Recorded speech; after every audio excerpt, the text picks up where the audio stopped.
Olá, bom dia!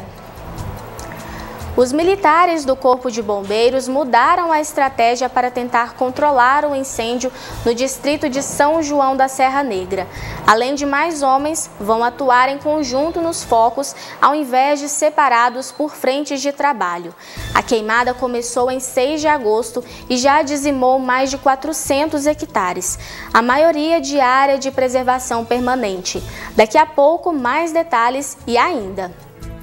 Internos fogem e denunciam maus tratos em clínica de reabilitação em Lagoa Formosa.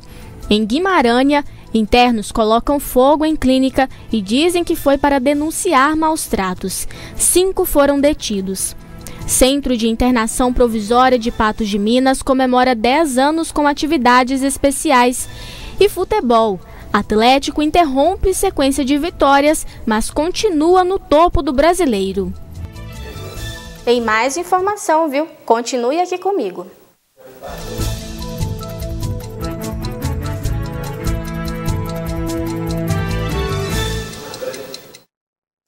O Centro de Internação Provisória de Patos de Minas completa uma década.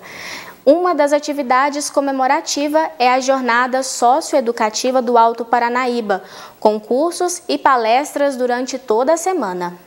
Por meio de diversas palestras e cursos que irão ocorrer durante a semana, a Jornada Socioeducativa do Alto Paranaíba celebrará os 10 anos do funcionamento do CIP, Centro de Internação Provisória de Patos de Minas. Para comemorar esses 10 anos e aproveitar a oportunidade, realizar capacitação para todos os servidores, nós resolvemos realizar essa jornada, porque comemoraremos os 10 anos, vamos fazer diversas homenagens, além de diversos cursos durante a semana. Durante essa década de atividades, mais de 500 adolescentes em conflito com a lei foram atendidos pelo CIP, que realiza o trabalho de reintegração dos mesmos na sociedade. A gente lida com os jovens em conflito com a lei, E para a sociedade, para toda a sociedade, isso é muito importante desse trabalho, onde a gente faz um trabalho de ressocialização e integração desse adolescente à sociedade. Nós realizamos a internação provisória, realizamos a ressocialização e preparamos o adolescente para retornar para a sociedade como uma pessoa melhor, visando o futuro, visando a escola. Dessa forma, nós cumprimos os 10 anos com muita alegria e muita satisfação. Para o promotor de Justiça da Comarca de Patos de Minas, Paulo Henrique Delicoli, que foi o primeiro palestrante da jornada, a consolidação do CIP foi um divisor de águas extremamente relevante para Patos de Minas. Eu acredito que hoje é um dia muito especial, quando nós relembramos aqui esses 10 anos de história, de caminhada, de muito êxito, porque os atos infracionais tiveram uma redução substancial na nossa cidade, depois da estruturação desse serviço público, de segurança pública. Então eu acredito que a sociedade ganhou muito, ganhou todos os aspectos. Nós estamos aí na expectativa de que no futuro próximo nós tenhamos um centro definitivo, a exemplo do que acontece em Uraí, Uberlândia e até mesmo em Patrocínio, para que nós possamos cuidar dos nossos adolescentes, oferecer a efetivação da medida socioeducativa de internação e tentar, de alguma maneira, retirar esse indivíduo desse submundo do crime. A programação da Jornada Socioeducativa do Alto Paranaíba ocorrerá no campus do Unipam, da FPM, no SESC Senat, no 15º Batalhão de Polícia Militar e no próprio CIP. E a seguir, pandemia deflagra processos de ansiedade e jovens são os mais afetados. O que fazer caso você tenha perdido o cartão de vacinas? E a gente atualiza os números do novo coronavírus em Minas Gerais. 1 minuto só e eu já volto.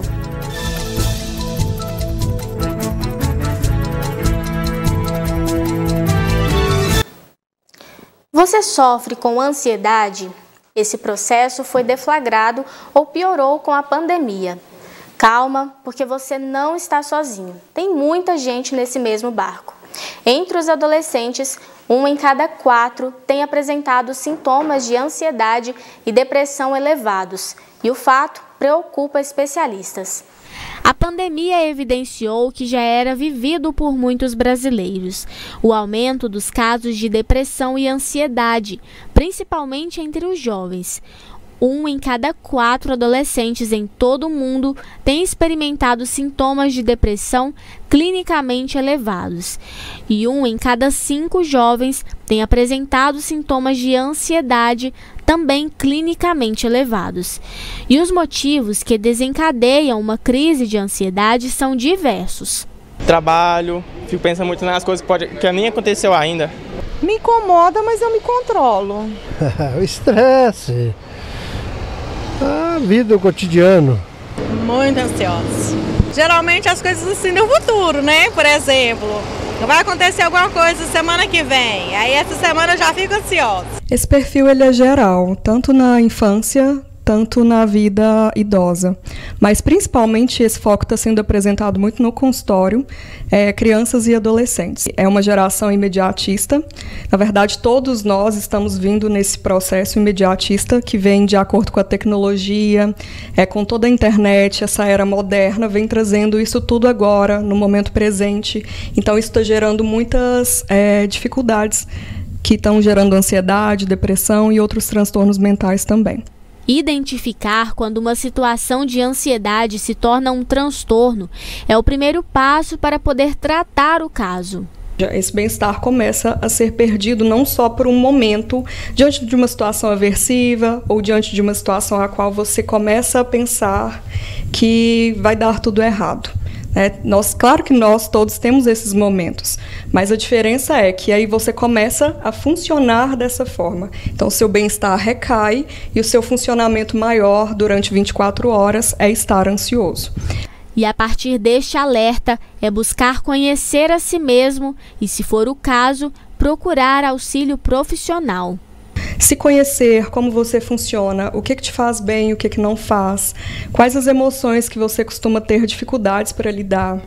E também, a partir desse autoconhecimento, você começa a tomar autocuidados também.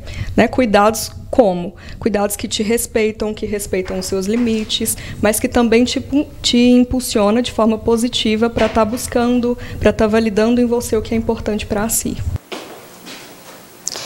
Precisa do cartão de vacinas para comprovar a vacinação contra a Covid-19 ou mesmo para tomar a segunda dose, mas perdeu o documento? Veja o que fazer para ter acesso. Mais de 75% dos brasileiros com mais de 18 anos já tomaram a primeira dose contra a Covid-19. Mais de 107 milhões ainda aguardam a de reforço. Mas caso você tenha perdido o seu cartão para anotar a segunda dose ou mesmo para comprovar a imunização, tem como acessar a segunda via. Você pode acessar o cartão pelo aplicativo Conecte SUS ou pelo site conectesus-paciente.saude.gov.br. Basta se cadastrar e terá acesso ao cartão de vacinas virtual. A maioria das prefeituras, como Patos de Minas, também oferece a segunda via. No município, a pessoa deve comparecer num ponto de vacinação para que seja feita a consulta no sistema, com o dia da primeira dose, e será providenciado o novo cartão. A Secretaria de Saúde de Minas Gerais confirmou mais 13 mortes em decorrência da Covid-19 no estado nesta terça-feira. Ao todo, são 52.521 óbitos desde o início da pandemia. Patos de Minas continua com 540 vidas interrompidas pelo vírus.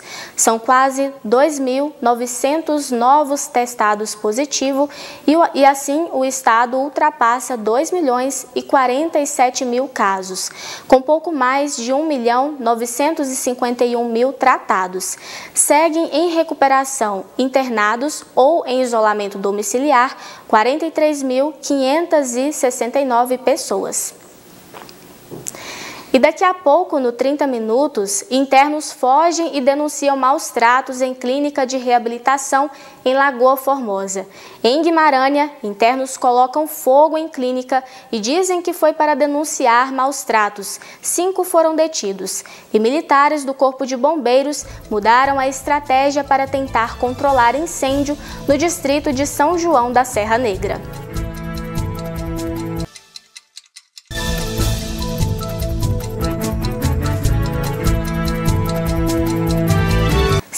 pessoas foram detidas pela Polícia Militar suspeitas de atearem fogo em uma clínica de recuperação em Guimarães, na noite desta segunda-feira, também por lesão corporal e maus tratos. Elas são internas e disseram que provocaram o incêndio para chamar a atenção para os maus tratos que vêm sofrendo, mas eram impedidos de denunciar.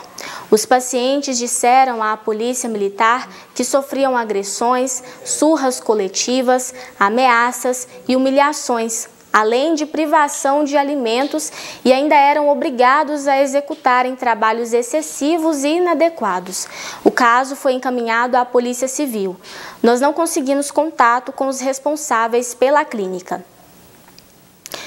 Mais problemas de denúncias contra a clínica de reabilitação na nossa região. Em Lagoa Formosa, internos fugiram do local para denunciarem também os funcionários por maus tratos. Foram cerca de 20 internos que deixaram a clínica de reabilitação na BR-354 entre Lagoa Formosa e Patos de Minas. O que eles denunciam são maus tratos, agressões e tortura psicológica contra os internos e os familiares deles. Eles pegam o desespero da família e forjam mau comportamento, comportamento de rebeldia, de agressão, para pegar a fragilidade da família e deixar a gente por mais tempo lá, né? Foi registrado o boletim de ocorrência em que consta ainda que um dos internos chegou a agredir um dos funcionários durante a fuga. Eles, no entanto, alegam ter sido o contrário. É o contrário, eles que iam agredir nós. Portanto, que nós até falamos para eles, nós só queremos ir embora. Nós não queremos agredir ninguém e, portanto, nós não agredimos ninguém. Ninguém agrediu nenhum dos responsáveis lá. Nós quebrou o cadeado e simplesmente saiu correndo. E pela porta da frente. E foi pelo contrário, esse que agrediu os internos. Nós também tentamos contato com os responsáveis, mas eles optaram por não se pronunciar neste momento. O que os agora ex-internos pedem é por justiça, pelo que teriam sofrido no local, além de reembolso aos familiares pelo tratamento que, na visão deles, não foi da forma como esperavam. Justiça, eu quero justiça. Eu quero justiça. Porque eles manipulam a família, toda vez na ligação, eles ficam com o celular e dois caras ao redor da gente. Se a gente for relatar para a família na ligação, eles desligam o celular e levam a gente para esse quadro de observação, dobra a gente e bate na gente. Então a família fica no escuro, pode nem mostrar para a família o real motivo do que está acontecendo com o celular. A verdadeira situação que você se encontra lá dentro desse local. Em nota enviada ao jornalismo da NTV, a clínica Reviver informou que durante a fuga dos 13 pacientes, eles agiram de modo violento, ameaçaram os funcionários com barra de ferro e, inclusive, usando de força. Segundo a direção, os colaboradores da clínica passam rotineiramente por treinamentos e afirmam que nunca promoveram atos de agressão física aos internos, nem mesmo durante a fuga desta segunda-feira. Dizem ainda que mantêm contato e prestam informações ao Ministério Público de Minas Gerais através da primeira promotoria de Patos de Minas e atua estritamente dentro do dever legal. Continuam os trabalhos dos militares do Corpo de Bombeiros para controlar o incêndio no distrito de São João da Serra Negra. A queimada começou em 6 de agosto e já dizimou mais de 400 hectares, a maioria de área de preservação permanente. Cerca de 25 militares de Belo Horizonte, Uberlândia, Araxá, Patos de Minas e Patrocínio continuam empenhados na operação. Como o terreno tem muitos morros e locais de difícil acesso, dificulta o trabalho dos bombeiros militares. A partir de agora, vão adotar outra estratégia para tentar debelar de vez as chamas no distrito de São João da Serra Negra. Ao invés de dividir o recurso humano em 3 frentes ou 2 frentes, nós vamos focar em uma frente de cada vez com o máximo efetivo possível. Então nós vamos trabalhar dessa forma e mensurar os resultados. Na sequência, a gente fala de futebol. E Prefeitura de BH publica portaria que proíbe público nos estádios por tempo indeterminado.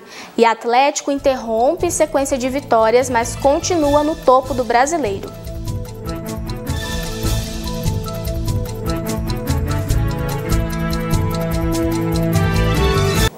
E agora, futebol. O Atlético quebrou uma série perfeita, mas continua no topo com vantagem no Campeonato Brasileiro. Nessa segunda-feira, empatou com o Fluminense. Não foi por falta de insistir. O Atlético desperdiçou chances claras de gol. Afinal, queria mesmo era vencer o Fluminense no São Januário, mas ficou no empate. Num pênalti que Cuca contesta, cometido por Hulk no zagueiro Lucas Claro, Fred fez a cobrança e marcou aos 24 minutos do primeiro tempo. Os alvinegros só conseguiram igualar o placar aos 38 minutos do segundo tempo, com Eduardo Sacha. Tivemos bastante finalizações, né, dentro do jogo, 16 finalizações. O Fluminense jogou com as linhas bem baixas, né, bem atrás, explorando o contra-ataque, a velocidade do Luiz Henrique, a velocidade do Luca, e marcaram muito. Então, quando você marca bem atrás e você tem a outra equipe que tem que propor o jogo, lógico que você não vai ter tantas oportunidades, né? O Galo não só desperdiçou gols, mas também a chance de ampliar para 8 pontos a vantagem para o vice-líder do Brasileirão, o Palmeiras. Além de se isolar no topo entre os times que venceram mais partidas seguidas na era dos pontos corridos do Brasileirão. Segue na liderança com 6 pontos a mais que o segundo colocado. E tá tudo certo para o técnico Cuca. Quando você tem 9 vitórias seguidas e ela é vinda seguidamente de um empate, não é ruim não. Não é ruim não. O ruim era perder.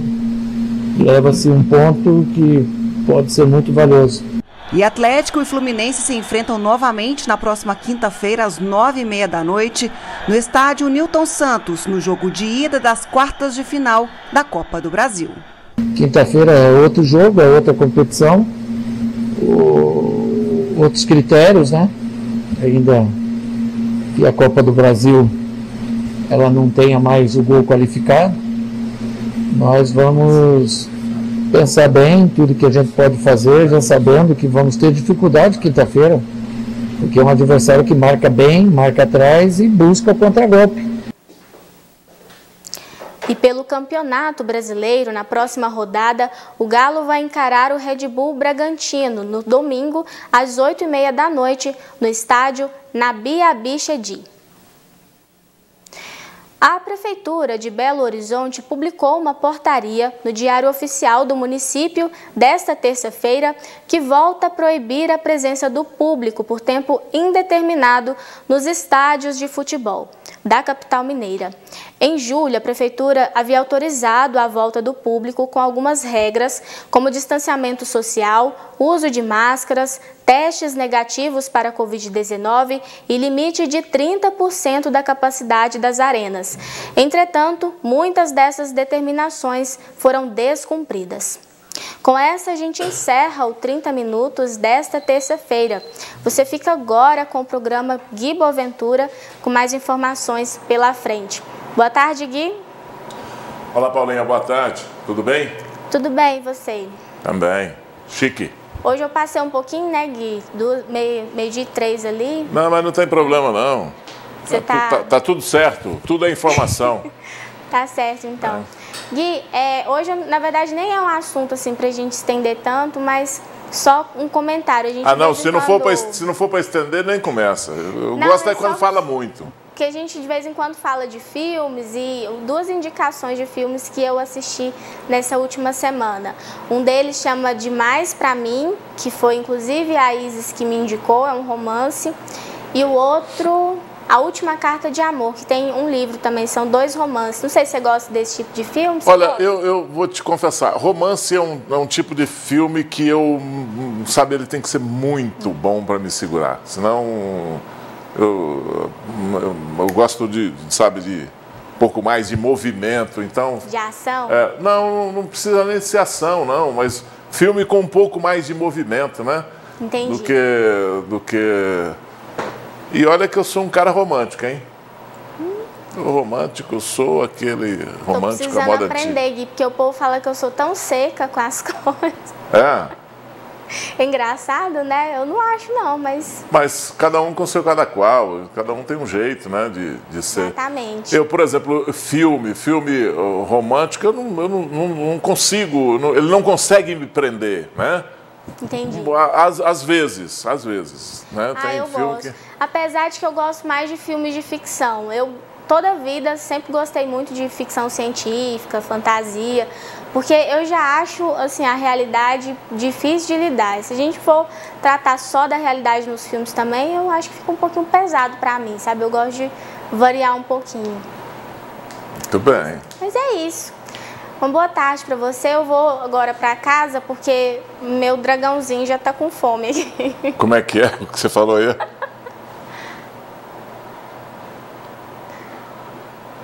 Gente, tá vendo? Fingida. Estão te chamando de fingida. Não é fingida, Estão te chamando de fingida aí, não é? Fingida, que absurdo. Eu não sou fingida. Se tem uma coisa que meu pai me ensinou nessa vida que eu tomo... E que você não aprendeu? Aprendi muito bem, sim, que é falar a verdade. Eu por mais dolorido que seja, eu prefiro que me diga a verdade, prefiro falar a verdade. Olha, André, essa pessoa que ligou aí falando disso aí, realmente não é verdade, porque quem gosta de mentir não escolhe a profissão de jornalista, né?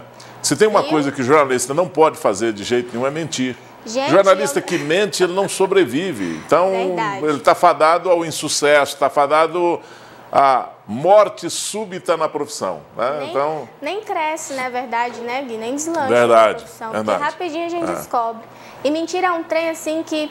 Por isso que fala que tem perna curta, né? Não dá pra você estender demais, uma hora a gente descobre. Isso porque você é tocantinense, né? Porque mentira é um trem que... Trem é mineiro. É mineiro? Não, eu nem daqui não sou. Minha terra lá, o povo não mente, não. É mais fofoqueiro, mas... mas mentir, não. Boa tarde, Gui. Boa tarde pra você, Valminha. Até mais. Tchau, tchau.